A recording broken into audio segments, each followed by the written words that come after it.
24 décembre, les pirates, et oui, le 24 décembre, on est toujours là. Je pense que le 25, on sera là aussi parce que je vous kiffe grave. Alors, vous savez que les périodes de Noël sont toujours des bons moments pour trouver son conjoint, pour le retrouver, pour passer des bons moments parce qu'il y a plein de sujets à aborder. Et puis, c'est le moment où on vous fait des cadeaux. Et les pirates, dans cette team, dans cette famille, il y a beaucoup de cadeaux. Hein, cette semaine, je vous ai fait beaucoup de témoignages de pirates qui ont retrouvé leur conjoint cette année, d'autres bonnes nouvelles, d'autres espoirs. On va faire aujourd'hui cette vidéo aussi, ce sera la dernière sur ce thème. Après on va changer sur des enfants qui ont raconté comment leurs parents sont revenus ensemble.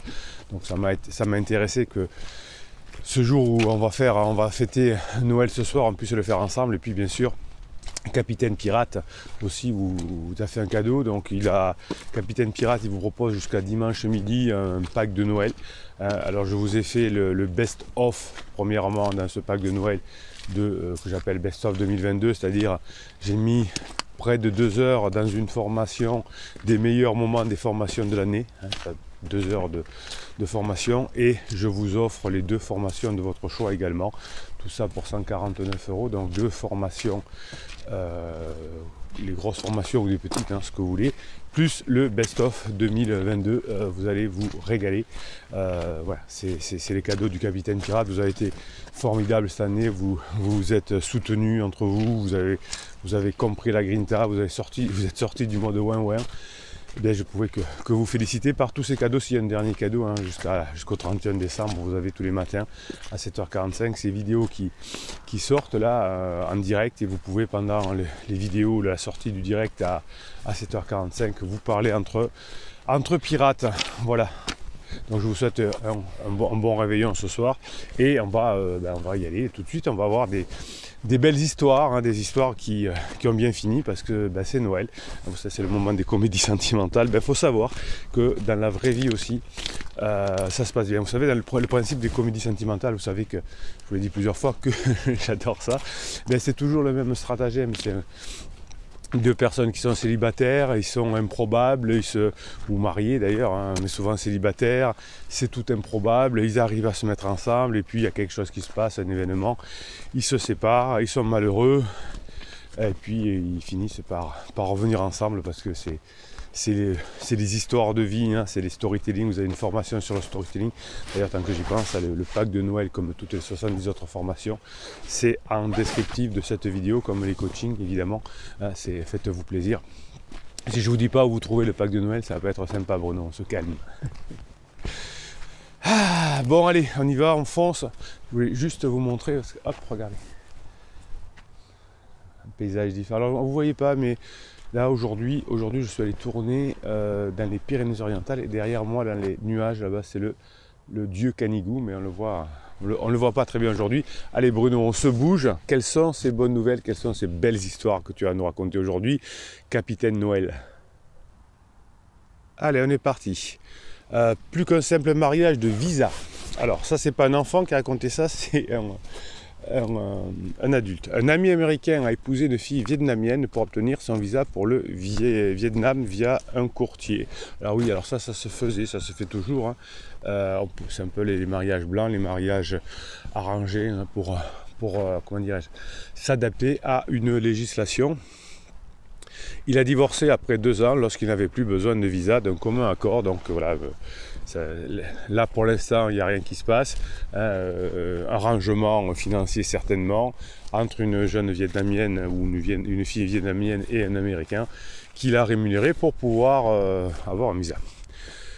Mais ils ont passé beaucoup de temps ensemble et ils sont tombés amoureux. Alors oui, ça c'est en neurosciences on appelle ça l'enceinte close, c'est-à-dire que quand on passe beaucoup de temps ensemble et qu'on passe des bons moments ensemble, c'est comme si on était amoureux finalement, parce que dans la lune de miel on passe beaucoup de temps ensemble et on passe des bons moments ensemble. Et donc quand 2 individus sont enfermés longtemps, vivent longtemps dans une enceinte close et que ça se passe bien, le cerveau pense qu'on est amoureux de l'un de l'autre. C'est pour ça qu'il y a beaucoup de relations pansement qui se font au travail ou dans un cercle d'amis, parce que vos conjoints en crise n'ont pas la culture suffisante pour se dire que vous pouvez comment dirais-je, que votre cerveau est leurré par une situation. Je connais ce système-là et je me suis fait avoir aussi, enfin, j'aurais pu me faire avoir aussi, hein, en passant beaucoup de temps avec une personne qui avait aussi comment dirais-je, qui faisait des confidences, etc. Et à un moment donné, je me dis, mais est-ce que je ne suis pas amoureux de cette personne? Alors que bon, pas du tout, c'était pas ni mon physique ni quoi que ce soit, mais ça m'est arrivé à un moment donné, même en connaissant le système.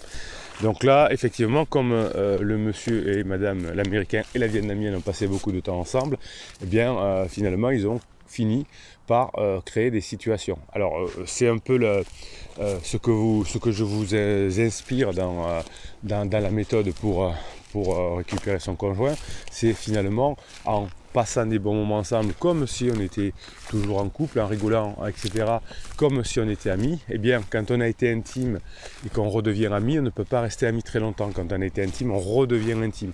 Et intime, deux solutions, soit c'est fini, soit on devient amis. Et après avoir devenu amis, on redevient intime, on ne peut pas rester amis. Hein, vous voyez la situation. Alors, des psys qui n'ont pas bien compris vont vous faire croire que vous pouvez tomber en friend zone. La friend zone, la zone amie, c'est pas du tout ça. La friend zone, on profite pour rappeler les bases du fonctionnement humain. La friend zone, c'est quand deux personnes se rencontrent, un homme, une femme, deux hommes, peu importe. Ça commence à y avoir un attachement et puis il y en a un qui dit non, je pourrais pas, ça pourra pas être mon amant, ma maîtresse, mon mari, mon chéri, parce qu'il y a quelque chose qui ne va pas au niveau sensuel, au niveau sexuel, au niveau odeur, au niveau respiration, et donc, mais cette personne est quand même sympa, et donc je la mets en friend zone, et ça devient un ami. Alors beaucoup d'hommes, d'ailleurs, ça arrive beaucoup à beaucoup d'hommes, souffrent de la situation. C'est pratiquement irrémédiable en début de relation. Hein. Pourquoi c'est irrémédiable? Parce qu'une fois qu'on a été mis dans une case, c'est dur d'en sortir. En revanche, quand vous êtes ensemble depuis 5, 10, 15, 20 ans, vous êtes dans la case amoureux, conjoint, et donc c'est compliqué de rester dans la case amie. Voilà, c'est pour ça que la méthode qui marche, c'est pas le silence radio, c'est pas la manipulation, c'est pas la lettre magique ou je ne sais quoi,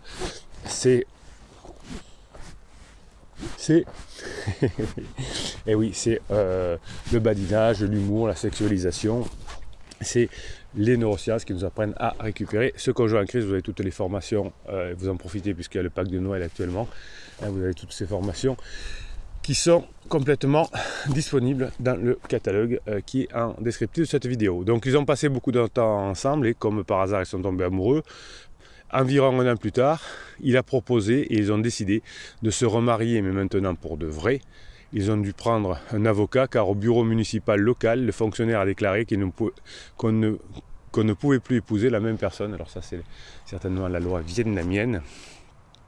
Puisqu'il a divorcé, pourquoi il voudrait l'épouser à nouveau? Alors vous voyez, c'est intéressant, parce qu'il y a des cultures où on croit que quand c'est fini, c'est fini. Voilà. Donc nous, on sait que là, par ces histoires-là, même quand on a divorcé, même quand on est passé devant le juge, il y a plein d'histoires où les personnes se remettent ensemble. Alors si vous pouvez éviter le juge, si vous pouvez éviter les frais, hein, il vaut mieux faire des formations, des investissements sur soi, passer du temps que le donner aux avocats à fond perdu pour revenir ensemble. Et puis l'avantage c'est que quand vous vous formez, c'est à vous pour toujours, c'est dans votre tête.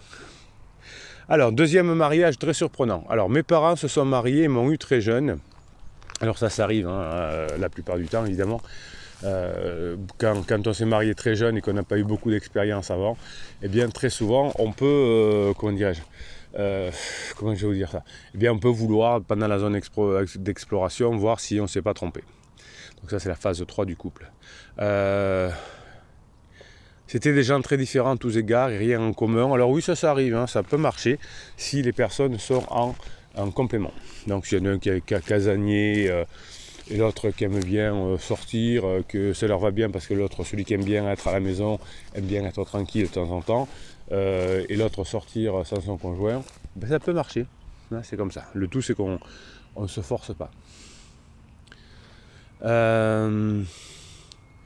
Ma mère avait des problèmes de dépression, ils ont divorcé pendant une brève période quand j'étais très jeune, mais je ne me souviens pas de l'avoir jamais connue et je ne me souviens pas de les avoir connus divorcés. Oui, bon, ça n'a pas dû durer forcément très longtemps.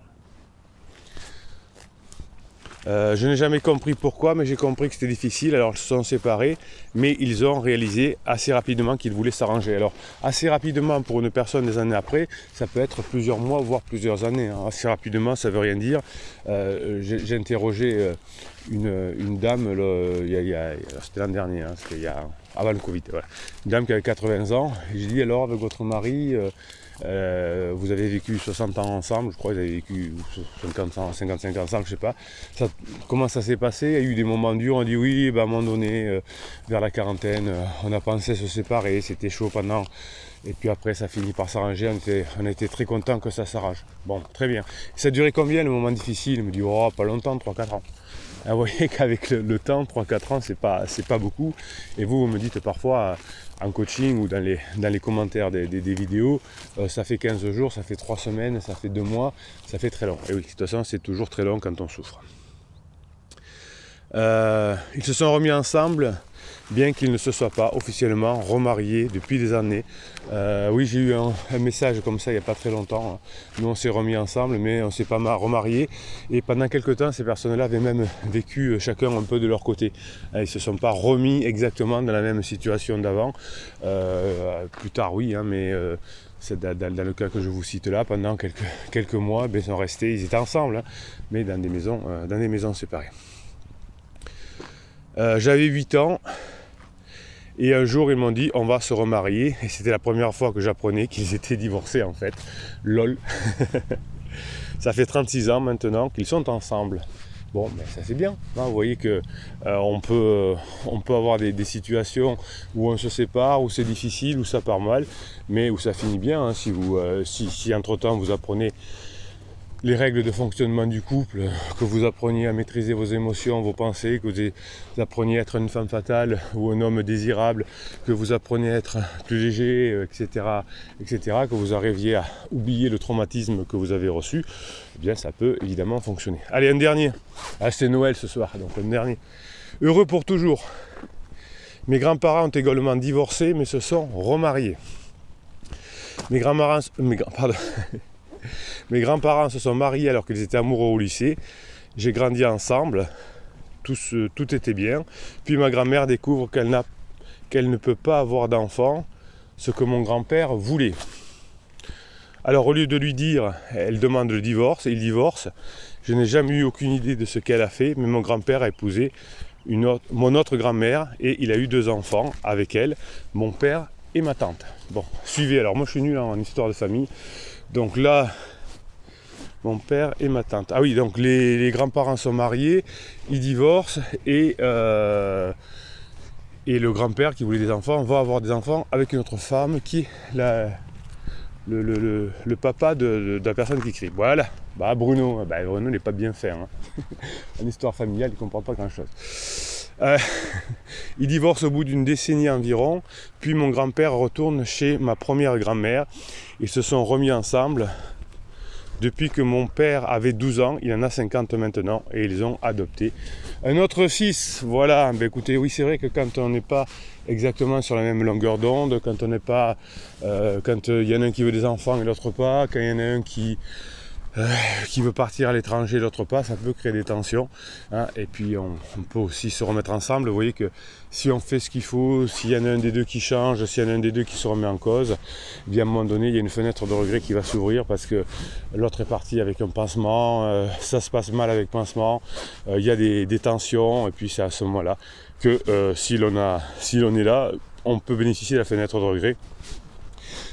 J'ai un client qui me disait il n'y a pas longtemps, j'ai suivi des mauvais conseils de vos confrères, hein, qui disaient, quand ma femme est revenue, ils disaient ne laissez pas revenir, ne soyez pas trop acquis, attendez un peu, faites-la mariner.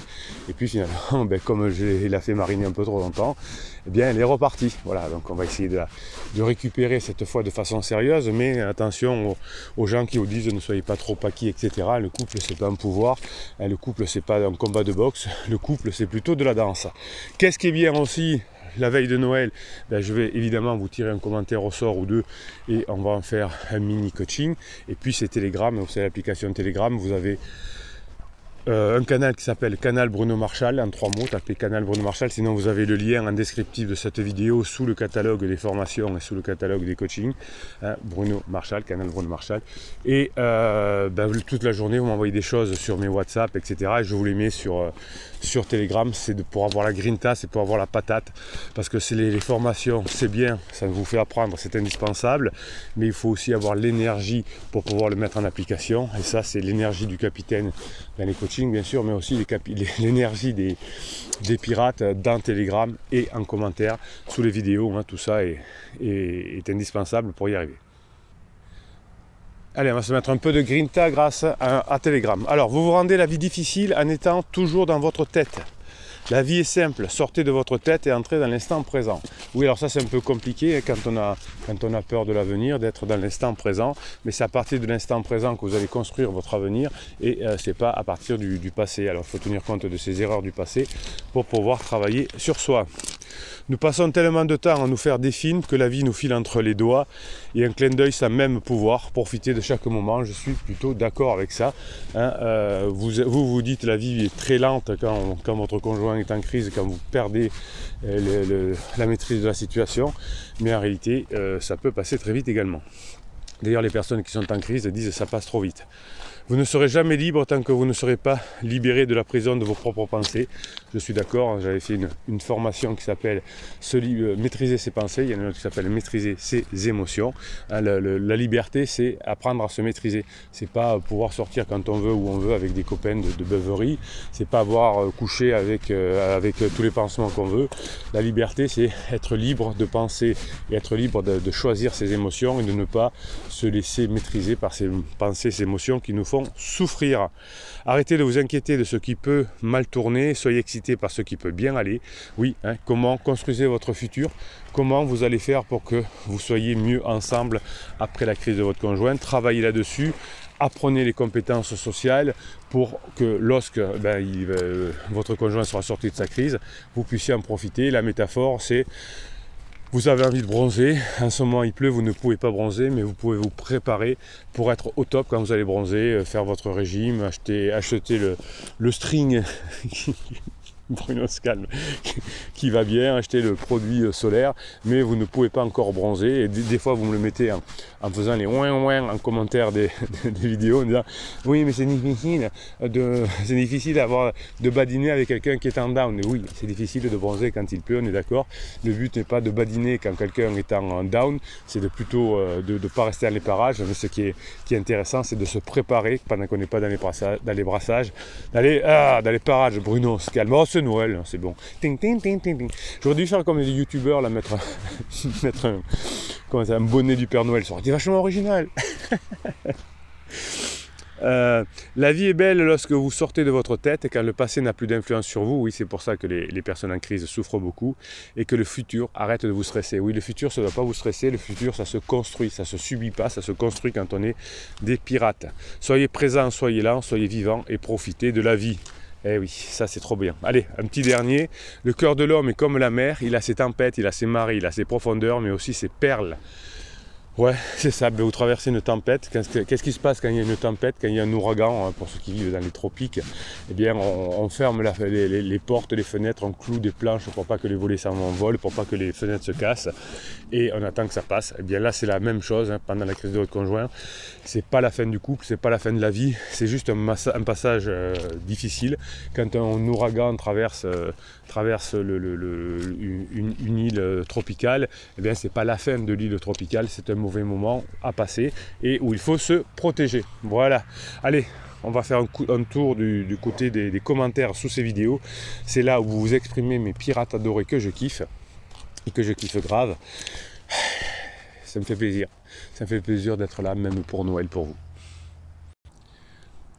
Allez, on va sous un commentaire. Vous savez que j'aime bien tirer un commentaire au sort. Je les prends dans l'ordre que je trouve. Et voilà, puis ça me sert un peu comme dans les commentaires que l'on a vu aujourd'hui des retrouvailles. Ça me sert de vous donner les meilleurs conseils que j'ai pu obtenir, que j'ai pu trouver, que j'ai pu programmer, que j'ai pu découvrir autour de ces 20 dernières années de coaching. La perle dit: trop fort mon criseux, ce n'est pas de l'infidélité, car j'annonce d'abord que je te quitte, car je n'ai plus de papillons dans le ventre. Oui, effectivement, quand on est ensemble depuis 5, 10, 15, 20 ans, on n'a plus de papillons dans le ventre. Le papillon dans le ventre, comme on dit, c'est que pendant la lune de miel. Criseux, il faut apprendre comment fonctionne l'être humain, sinon tu vas souffrir, mon petit criseux. Je veux être libre. Je vais vivre avec pansement. Oui, pendant la crise existentielle et qu'on prend pansement, pendant la lune de miel, c'est la crise existentielle, on croit qu'on veut vivre, avoir des bébés, etc. Non, monsieur Criseux, le pansement, c'est pas fait pour vivre ensemble. Toutes nos histoires se ressemblent tellement que la force est avec nous. Oui, ben, la force, on vous la donne par la grinta des pirates et par les inputs que vous mettez dans votre tête grâce aux formations. Pierrot le Kiev dit oui, alors moi c'est pas les papillons mais je n'ai plus la flamme, mais ça veut dire la même chose, courage à toi. Vous voyez que les personnes en crise vous disent les mêmes choses presque au même mot. Ah, mais j'ai eu en plus, tu as laissé la petite flamme s'éteindre. Oui, forcément c'est par rapport à toi. Dit la perle, et Pierrot lui dit: moi ses sentiments se sont estompés, elle boit régulièrement maintenant. Oui, ouais, effectivement, hein. C'est pas de la faute c'est jamais de la faute de quelqu'un en crise, c'est la faute du couple, c'est la faute des enfants, c'est la faute du patron, c'est la faute des clients, c'est la faute des collègues, mais c'est très tard que je me rends compte que c'est la faute à personne et que c'est une crise juste existentielle. Je souhaite, grâce à vous mes pirates, que ces notions de crise existentielle, ces notions de retour de couple, ces notions de sauver le couple, d'éviter la séparation quand quelqu'un est en crise parce qu'on est ensemble depuis 5, 10, 15, 20 ans et que tout d'un coup il te dit je t'aime plus, j'ai plus la petite flamme, j'ai plus, etc. Je compte sur vous pour que ce savoir se diffuse dans toute la société. Expliquez aux autres ce que c'est une crise existentielle. Vous avez tous les outils ici grâce aux formations pour comprendre et expliquer. Bien, mais je vais aller préparer c'était un message, mais je vous l'avais déjà donné dans une vidéo précédente. Ben écoutez, je vous laisse aller préparer le réveillon de Noël. Moi aussi, je vais le préparer. Ben demain, 25 décembre, je serai là pour vous parce que je vous kiffe. Il n'y a pas de raison que je vous laisse tomber un jour de Noël. Voilà, ben moi aussi, c'est ce sacerdoce que je kiffe. Je vous kiffe, mes pirates. Passez le réveillon de Noël que vous méritez. Et sachez que... Voilà. Si on bosse sur soi, on va augmenter les chances d'y arriver. Bruno Marchal, il vous dit, passez la journée que vous méritez et le réveillon que vous méritez.